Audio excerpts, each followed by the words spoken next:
Welcome back to CourLife's Livin podcast. I'm your host, Dr. Amy Thayer, and I'm really glad you're here. Today we're going to explore two of my very favorite topics.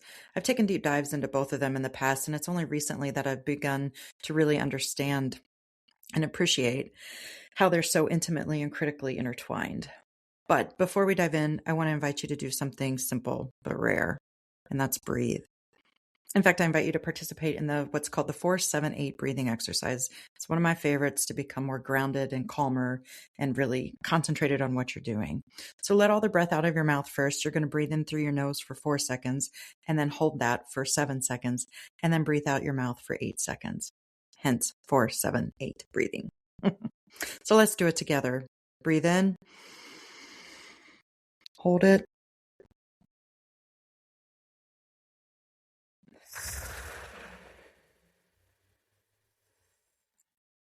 If you're anything like me, you didn't realize how much you were holding until you just let that go. And this podcast is for that moment.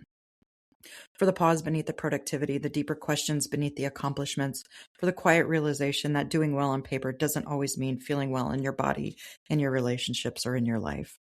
And that's especially true in midlife. By this point, you've likely built a career or a body of work that you're proud of. You've probably carried responsibility not only for yourself, but for others on your team and your family and throughout your community. You've learned how to push through things, how to figure things out, and how to keep going. But somewhere along the line, many high-achieving women noticed something unsettling. The strategies that helped you succeed are no longer supporting your health. The body feels more sensitive, your stress lingers longer, recovery takes much more time, and the old definition of success starts to feel, rather thin. So today I want to talk about why that happens and what actually supports well-being in this chapter of your life. Because the foundation of health and well-being is not optimization, it's not discipline, it's not control. It's actually virtue. And I know that word can sound surprising and feel surprising. So don't get me wrong, what you put into your body and being able to move or not are actually key pieces to your health and well-being as well. But it's virtue that really is the first and foundational step to initiating, sustaining those kinds of behaviors. So what do I mean by virtue? What I mean is this: the qualities of character and ways of relating that regulate the nervous system, that strengthen relationships and create meaning and sustain vitality over time. Today, we're going to briefly explore why concepts such as respect, goodness, generosity, empathy, kindness, happiness, humility, authenticity, compassion, gratitude, and purpose are not just quote-unquote soft ideas. They are biological, they're psychological, and social necessities, especially for high-achieving women in midlife. We live in a culture really that rewards performance over presence, visibility over integrity, productivity over well-being, and achievement over meaning. And women, especially capable, conscientious women such as yourselves, often internalize this deeply. I learned early how to be reliable, to be competent, to be composed, and to be strong, and I'm sure you did too. But your nervous system doesn't really thrive on constant vigilance. The body doesn't flourish under chronic pressure, and your soul certainly doesn't feel nourished by success without alignment. Midlife isn't really a breakdown. It isn't a crisis. It's a truth-telling phase. Your body becomes less willing to tolerate what your mind once overrode. And that's not a failure. It's actually wisdom. Virtue is what allows success to become sustainable. So first I want to talk about respect. Respect is often discussed as a social value, but from a well-being perspective, respect is about psychological safety. To feel respected is to feel seen, taken seriously, allowed dignity, and free from chronic defense. And the body responds powerfully to that sense of safety. In fact, research shows that environments characterized by mutual respect are associated with lower stress hormone levels, reduced burnout, better cardiovascular outcomes, and improved immune functioning. For high-achieving women, respect is complicated. Many of us have learned to earn respect through over-preparation, over-functioning, emotional restraint, constant competence. But midlife reveals a cost to all of those things. Respect that must be constantly earned becomes exhausting. Respect at its healthiest is reciprocal and relational, not performative. And disrespect doesn't always look like hostility. It often looks like being interrupted or being overlooked, being expected to absorb emotional labor, whether within your family, within your work team, being valued for output rather than presence. And your nervous system registers these moments as threat. Now I want you to consider the effect of long-term disrespect. Think of groups of people that do not and have not been respected for decades, centuries even. And now also consider what we know about those groups' health and well-being, their morbidity and mortality rates. Respect is indeed a protective factor. What can you do to ensure that you're not disrespecting another or that another is not disrespecting you overtly or covertly? Respect restores regulation, and regulation supports health. Now I want to move on to goodness. Goodness is not naivete. It is moral coherence. And so what does that mean, right, Amy? Really living in a way that aligns with your conscience, alignment between your heart and your mind that promotes positive moral, physical, and emotional outcomes. Research in moral psychology has revealed that when people act in alignment with their ethical values, they experience lower anxiety, they have greater emotional stability, and higher life satisfaction. For high-achieving women, goodness is sometimes quietly sacrificed in environments that reward expediency over ethics and winning over fairness and image over integrity. That erosion creates moral distress, which is linked to chronic stress, emotional fatigue, and disengagement. Goodness isn't about perfection, it's about alignment. It's about being able to rest at night without feeling self-betrayal.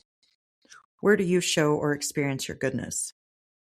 Goodness is calming because coherence is calming. Generosity.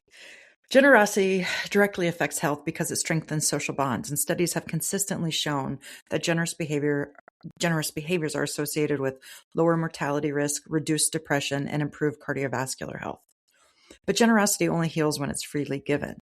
So as high-achieving women, we often confuse generosity with obligation. So true generosity energizes and connects and expands, where obligatory giving depletes, resents, and burns out. Generosity works biologically because it activates oxytocin, dopamine, and the parasympathetic nervous system responses. Just think about the times when you've given freely of your, what we say in philanthropy, time, talent, and treasure. How can you not feel good when you're sharing and giving of yourself? Where or to whom do you feel the most generous? Healthy generosity includes boundaries. Now I want to move on to empathy. Empathy is the ability to understand, share, and experience the emotions, thoughts, and perspectives of another person. Empathy impacts your health because it lowers stress, fosters positive emotions, and strengthens the immune system function. Empathy also assists and elevates emotional regulation. It reduces burnout and strengthens relationships, all of which lead to higher life satisfaction and improved mental health. Are these all not things high-achieving women like yourself could use at this point in your journey? You see, empathy supports well-being because it reduces social threat. Anything, which could be actions or individuals or issues that could cause significant harm, disruption, or danger to your well-being, safety, or the structure and values of your community or humanity as a whole. It also increases relational trust and enhances emotional regulation. For high-achieving women, empathy often flows outward, but not as easily inward. Yet self-empathy is essential for reducing shame, managing stress, and recovering from failure. In fact, research shows empathy reduces cortisol, triggers the release of endorphins, which reduce pain while improving self-esteem and increasing resilience. Do you practice empathy? Do you practice it for yourself? Empathy softens stress, and softened stress heals. Now I want to talk briefly about kindness. Kindness is often dismissed as small, but biologically, kindness is potent. Acts of kindness are associated with the release of oxytocin, which helps lower blood pressure and protects the heart. Regular kindness lowers cortisol levels by up to 23%, which reduces inflammation across and throughout the body. Kindness helps others. Helping others can lead to fewer aches and pains, acting as a protective mechanism for overall health. And it can also slow aging. Consistently kind individuals may experience a slower rate of aging. That could be one way you can pick out who's kind or not. Look for the wrinkles. Kindness also affects mental and emotional well-being. Performing acts of kindness activates the brain's pleasure and reward centers, creating helper's high, similar to the exercise-induced endorphins. Kindness increases serotonin, it reduces depression, and raises self-esteem, empathy, and compassion. It acts on the brain's amygdala to reduce feelings of fear, anxiety, and trauma. And it also increases connection. Kindness reduces loneliness by fostering a sense of belonging and stronger, more supportive relationships. Kindness interrupts rumination. It reorients attention outward. It reminds the nervous system that connection exists. For midlife women, kindness towards yourself is often the missing link. How are you kind to yourself? Kindness is not weakness. It is also regulation. So let's talk about happiness. Happiness is not constant pleasure, as some people seem to think. It is a well-being coherence. So what in the heck does that mean? Well, in short, it's the alignment of mind, body, emotions, and life purpose that results in balanced functioning, emotional stability, and inner peace. It involves viewing life as understandable, manageable, and meaningful, leading to better stress resilience, health, and a holistic sense of being. In fact, happiness is associated with these physical health benefits. Positive emotions increase antibody responses, helping the body fight infection and disease. A positive outlook is linked to lower blood pressure and reduced risk of cardiovascular disease. Happiness lowers cortisol, a hormone that causes inflammation and chronic illness when levels are constantly elevated. Happier people are more likely to exercise, eat nutritiously, and maintain better sleep habits, all of which are the physical foundations of emotional health. Research also indicates that sustained happiness can extend life by reducing the likelihood of chronic conditions like diabetes and obesity. And finally, positive emotions help people cope better with adversity, improving mental health and reducing rates of depression. Components of happiness, such as gratitude and laughter, are also associated with lower pain levels and improved recovery times. So with all these benefits, how do you actually be happy? Don't worry, I'm going to tell you. You see what I did there? Don't worry, be happy. Okay, so research shows sustainable happiness emerges from meaning, connection, contribution, and alignment. Chasing happiness directly often backfires, though. Living aligned in your beliefs, in your values, in your behaviors, etc., produces it indirectly. And for high-achieving women, happiness increases when pressure decreases, values clarify, and self-trust returns. Happiness is not earned, it emerges. Now I want to move into one of my favorite ones. I'm particularly interested in humility and then authenticity, which I'll talk about in just a bit. But humility reduces stress by releasing the need to prove. Humble people are less prone to ego-driven stress, constant self-monitoring, and defensiveness, leading to a calmer mental state. Research also links humility to lower levels of depression and higher emotional resilience. A lower focus on self makes happiness less conditional, resulting in more enduring life satisfaction. And finally, humility allows individuals to acknowledge weaknesses without feeling threatened, fostering a secure relationship with yourself. Humility also acts as a buffer against life stresses. It helps protect overall physical well-being. And humble individuals accept others for who they are, building better, more genuine bonds. Humility fosters a giving nature and a tendency to help others without ulterior motives. And a lack of entitlement and ego also leads to reduced conflict, anger, and prejudice. Being okay with not having all the answers makes humble people better at learning from mistakes. So as you might imagine, these health benefits also have very practical living and leading benefits. Research shows humility is associated with better leadership outcomes, stronger relationships, and greater psychological flexibility. In sum, humility allows for learning, repair, growth, and rest. For women taught to perform competence flawlessly, humility is actually freedom. Humility is not shrinking, it's grounding. So authenticity. Authenticity is one of the most misunderstood and most biologically important virtues when it comes to well-being. At its core, authenticity means self-congruence, the degree to which your inner values, needs, emotions, and beliefs are aligned with how you live, work, relate, and lead. And here's what matters for high-achieving midlife women. Authenticity is not just a psychological preference. It's a physiological regulator.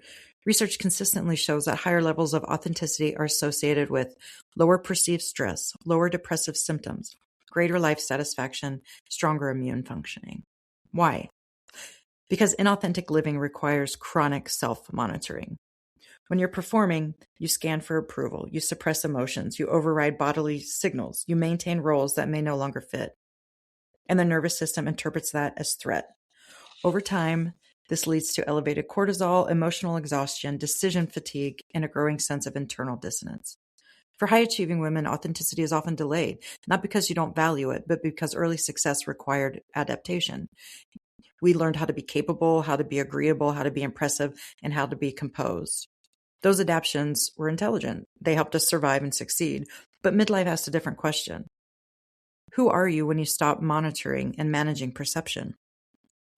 This is where authenticity becomes a health issue because the body eventually says, I can't keep pretending that this is fine. Authenticity allows the nervous system to downshift. It replaces vigilance with coherence.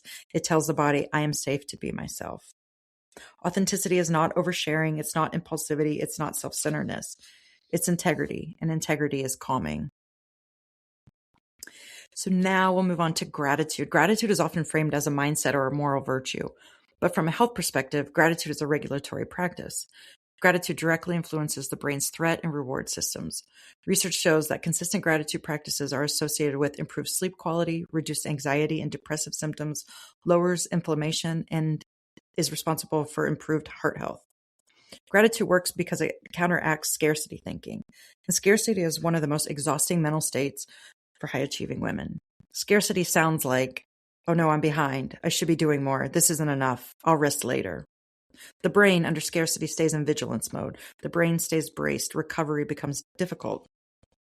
Gratitude interrupts that cycle. Neurologically, gratitude activates reward pathways, which release dopamine, reduces amygdala reactivity, and enhances the parasympathetic nervous system activity. Easy for me to say. Importantly, gratitude does not deny hardship. It doesn't minimize pain, and it doesn't demand positivity. Instead, gratitude creates context. It says, this is hard, and there is still meaning, support, or beauty here. For midlife women, gratitude becomes especially powerful because it shifts focus from proving to appreciating, softens the relentless drive for what's next, and it reorients attention toward what sustains rather than what depletes. Gratitude isn't passive, it's grounding, and grounding is healing. And finally, we have purpose. Purpose is not a job title, it's not productivity, and it's not a to-do list. Purpose is the felt sense that your life is meaningful and oriented towards something larger than constant achievement. Let me say that again. Purpose is the felt sense that your life is meaningful and oriented towards something larger than constant achievement. And purpose may be one of the most powerful predictors of long-term health we know. Research shows that people with a strong sense of purpose have lower mortality rate, reduced cardiovascular disease, better stress regulation, and greater resilience during adversity. Purpose influences health because it acts as an organizing principle. When purpose is clear, your decisions require less cognitive effort, your boundaries become easier, stressors feel more tolerable, and suffering has context. For high-achieving women, midlife often marks a purpose shift. Earlier purpose may have been achievement, stability, caregiving or care providing, or proving capability. Those purposes were valid, but they often come with self-neglect. Midlife asks you, what is worth my energy now? Purpose in this season becomes less about accumulation and more about contribution, less about proving and more about meaning, less about speed and more about sustainability. This shift is not a loss, it's an evolution. Purpose supports well-being because it reduces rumination, it enhances emotional regulation, and it buffers stress during uncertainty. Purpose doesn't require reinvention, often it requires refinement. And it's not about doing more, it's about living aligned. And so as we think about the ways in which these virtues affect your health and well-being, these are not philosophical luxuries. They're health behaviors. They stabilize the nervous system. They strengthen immunity. They reduce inflammation. They restore meaning. And for high-achieving midlife women, they are not optional. They are the foundation of health. Virtue is not a detour from success. It is what allows success to support your health. Midlife is not about doing more. It's about living truer. And that is the heart of CourLife. And that is what Livin' Right is all about. I'm honored you're here. I hope you'll subscribe. You'll share this with a friend. I'm excited to have more conversations with you. Until next time, be brave, honor your heart, and live fully.